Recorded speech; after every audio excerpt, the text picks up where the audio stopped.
ಓಂ ಸಾಯಿರಾಮ್. ಶುಭೋದಯ ನನ್ನ ಮಗುವೆ.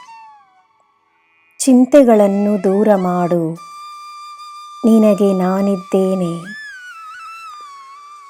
ಸಾಯಿ ನಾಮವೇ ನಿನ್ನ ಮಂತ್ರವಾಗಿರಲಿ. ನೀನು ಮಾಡುವ ಕಾರ್ಯಗಳಲ್ಲಿ ಸಕಾರಾತ್ಮಕತೆ ಇದ್ದರೆ ಸಾಕು. ಸೋಲು ಗೆಲುವಿನ ಚಿಂತೆಯೇ ಬೇಡ. ನಿನ್ನನ್ನು ಗೆಲ್ಲಿಸುತ್ತೇನೆ.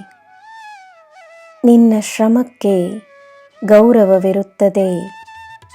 ನಿನ್ನ ತಾಳ್ಮೆಗೆ ಫಲವಿರುತ್ತದೆ. ಪೂರ್ಣ ಮನಸ್ಸಿನಿಂದ ನೀನು ನಿನ್ನ ಕೆಲಸವನ್ನು ಮಾಡು. ಎಲ್ಲ ಒಳ್ಳೆಯದಾಗುತ್ತಿದೆ ಎಂದು ನಂಬು. ನಿನ್ನ ದಿನ ಶುಭವಾಗಿರಲಿ. ಸರ್ವಂ ಸಾಯಿಮಯಂ. ಜಯ ಸಾಯಿರಾಮ್.